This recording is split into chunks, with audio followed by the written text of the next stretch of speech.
नमस्कार दोस्तों, स्वागत है आप सभी का पाथफाइंडर पर। क्रूड ऑयल के केस में तो हम सभी जानते हैं कि इंडिया मेनली अपनी नीड्स को लेकर इंपोर्ट्स के ऊपर निर्भर करता है। लेकिन दोस्तों, एडिबल ऑयल के क्षेत्र में भी ऑलमोस्ट 55 से 60% के आसपास तक की जो हमारी नीड्स हैं उसको भी इंडिया इंपोर्ट्स के माध्यम से ही पूरा करता है। और उसमें भी हम लोग हमारे जो इंपोर्ट्स हैं वो मैक्सिमम या तो इंडोनेशिया से मंगवाते हैं और या फिर हम लोग मलेशिया से मंगवाते हैं। लेकिन दोस्तों, अब ये वाला जो सीन है ये बदलने वाला है, बिकॉज आने वाले 5 to 6 ईयर्स में हमारी जो पाम ऑयल की आउटपुट है वो यहाँ पर ट्रिपल होने वाली है। यानी कि जितना हमारा पाम ऑयल का आउटपुट आज की डेट में है उससे सीधा सीधा 3 गुना का राइज हमें जस्ट आज से 5 to 6 ईयर्स में देखने को मिलने वाला है। और ये जो अनाउंसमेंट यहाँ पर हुई है इंडिया के द्वारा, दिस इज़ बेसिकली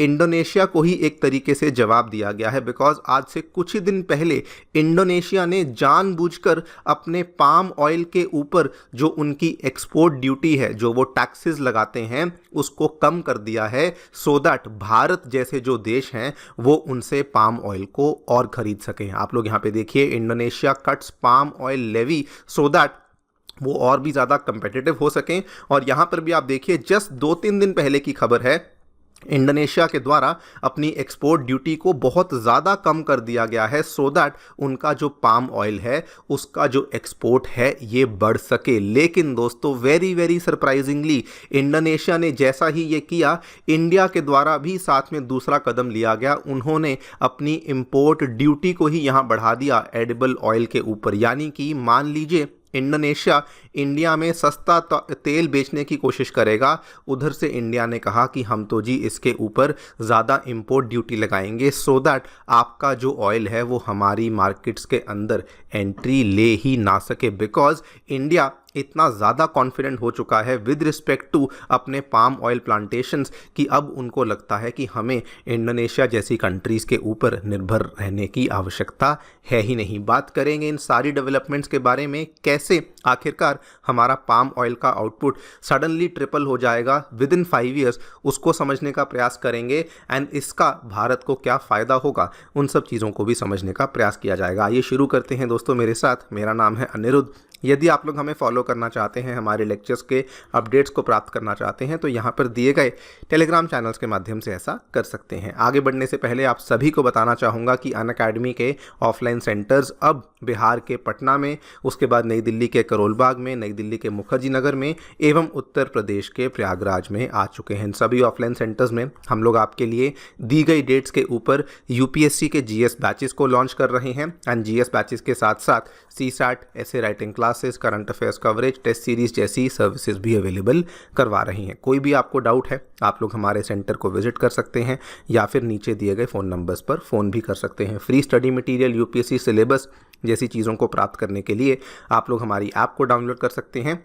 इसका लिंक भी आपको नीचे डिस्क्रिप्शन बॉक्स में दिया गया है। ऑल राइट, सो डायरेक्टली भारत के द्वारा क्या कहा गया है उसको समझ लेते हैं। बड़ी सिंपल सी बात कही गई है कि आज से 5 से 6 साल के अंदर अंदर हमारा जो पाम ऑयल का प्रोडक्शन है वो करंट नंबर से 3 गुना होने वाला है। अगर मैं सीधा आंकड़ों की बात करूं तो करंटली जो हम लोग प्रोडक्शन करते हैं पाम ऑयल की वो लगभग 4 लाख टन के आसपास है। लेकिन 2030-31 तक हमारी जो प्रोडक्शन है वो सीधा सीधा बढ़ते बढ़ाते 1.2 से लेकर 1.5 मिलियन मेट्रिक टन को टच कर जाएगी। यानी 3 से 4 गुना के आसपास की बढ़त हमें यहाँ पे देखने को मिलने वाली है।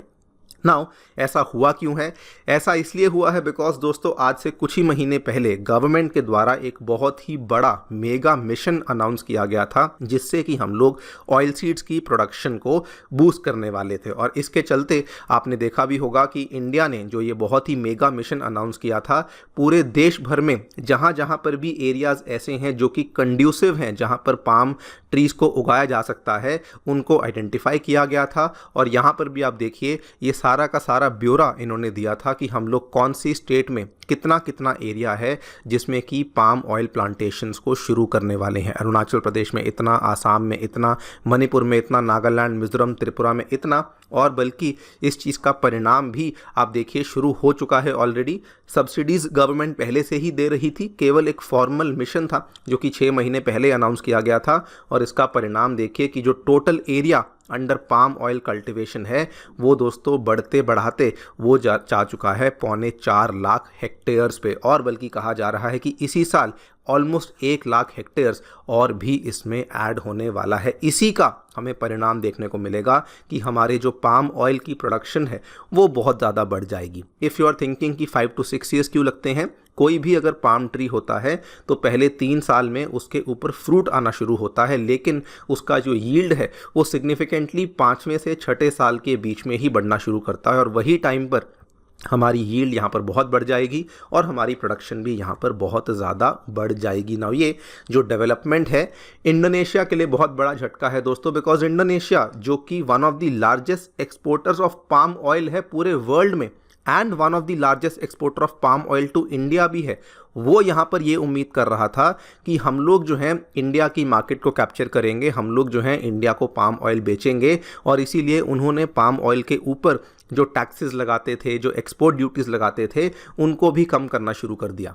और ये काफ़ी सरप्राइजिंग था क्योंकि इंडोनेशिया की इस साल की जो प्रोडक्शन है वो पिछले साल से कम हुई है, लेकिन फिर भी वो उसको एक्सपोर्ट करना चाहते थे। मेन रीज़न यही था कि उनका जो एक्सपोर्ट था वो यहाँ पर गिर रहा था, एंड उनको इस चीज़ से प्रॉब्लम हो रही थी। पिछले साल अगर आप देखें तो उनका जो एक्सपोर्ट था पहले हाफ में 16.3 मिलियन टन था, लेकिन इस साल केवल 15.1 मिलियन टन पर आ चुका था। और ये सरप्राइजिंग इसलिए भी बन जाता है बिकॉज कई बार इंडोनेशिया भारत को इस तरीके से बहाने देता था कि हम लोग तो जी इसलिए एक्सपोर्ट नहीं कर पा रहे बिकॉज हमारी डोमेस्टिक डिमांड्स बहुत बढ़ गई हैं।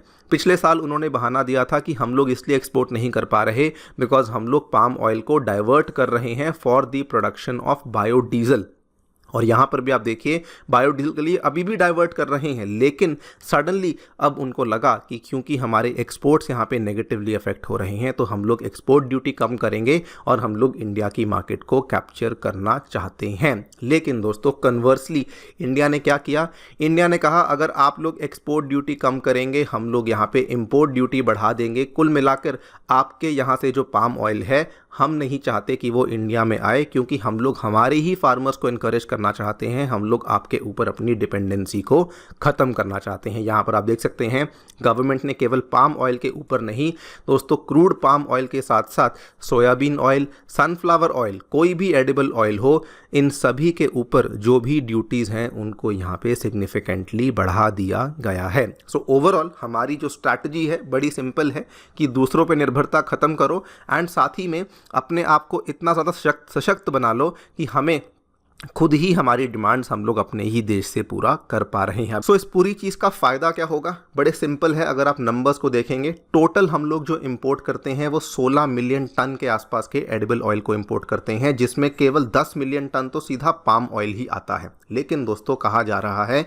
कि आने वाले 5 ईयर्स में हमारी जो यहाँ पर प्रोडक्शन है वो सीधा 1.6-1.7 मिलियन टन के आसपास होने वाली है, जिसमें कि गोदरेज कंपनी ने ही कहा है कि 2.5 लाख टन तो हम लोग ही आपको यहाँ पे दे देंगे, इन जिसमें से 1.6 ऑफ 1.7 मिलियन टन में से इतना प्रोडक्शन तो हमारी तरफ से ही आपको मिल जाएगा। अब इसका फ़ायदा क्या होगा, ये आंकड़े देखिए, हर एक तिमाही में इतने मिलियन US डॉलर्स हैं जो कि इंडिया स्पेंड करता है इस पाम ऑयल को अपने देश में मंगवाने के लिए। ये वाले भी आप आंकड़े देखिए, हालांकि ये थोड़े से पुराने आंकड़े हैं। 2017 में 10.8 मिलियन टन मंगवाया हमने कंज्यूम किया था, जिसमें से दोस्तों 10.36 मिलियन टन हमने डायरेक्टली इंपोर्ट किया था इंडोनेशिया और मलेशिया से। और ये लेटेस्ट आंकड़े भी हैं 22-23 के, पाम ऑयल के इंपोर्ट्स 9.79 मिलियन मेट्रिक टन्स के आसपास चल रहे हैं। तो उम्मीद यही है कि हम लोग इस नंबर को धीरे धीरे कम करें एंड ग्रेजुअली हम लोग इस नंबर को यहाँ पर